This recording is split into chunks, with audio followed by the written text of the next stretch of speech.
টাঙ্গুয়ার হাওর ভ্রমণ পিপাসুদের first destination.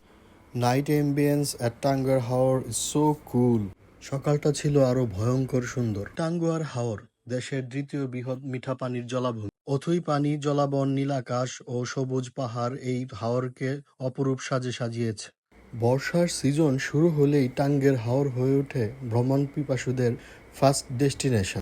এই বর্ষায় আমরাও গিয়েছিলাম স্কুলের বন্ধুদের নিয়ে হাওরের অপার সৌন্দর্য উপভোগ করতে।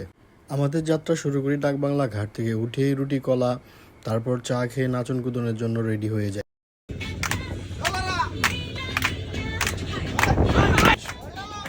তারপর দেখতে দেখতে কিছুক্ষণের মধ্যেই চলে আসি ওয়াচ টাওয়ার। ওয়াচ টাওয়ারে এসে জমে ওঠে আমাদের গানের আসর।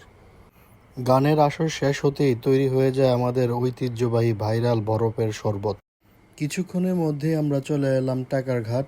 তারপর রেস্ট নিয়ে চলে গেলাম লাকমাছড়া।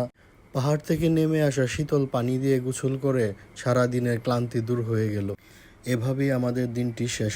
টাঙ্গুয়ার হাওরের সৌন্দর্য আপনার কাছে দ্বিগুণ হয়ে ধরা দিবে যখন রূপালী চাঁদের আলো হাওরের পানিতে চিকিমিকি করে বইতে শুরু করবে।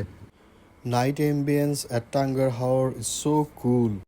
চারিদিকে বিভিন্ন রকমের houseboat, colourful lighting and music আপনার মধ্যে একটা ফেস্টিভ ভাব নিয়ে আসবে। ইউ ডেফিনেটলি লাভ ইট। অতঃপর কখন যে ঘুমিয়ে পড়েছি নিজেও বলতে পারবো না। বাট সকালটা ছিল আরও ভয়ঙ্কর সুন্দর। চারিদিকে মৌনতা আর নিস্তব্ধতা। পাহাড়ের ওপাশ থেকে যখন সূর্যটা উঠতে থাকবে ধীরে ধীরে, তখন আপনি জাস্ট সৌন্দর্যের মাঝে হারিয়ে যাবেন। আজ এ পর্যন্তই, বাকি গল্প হবে অন্য কোনো ভিডিওতে। ধন্যবাদ সবাইকে।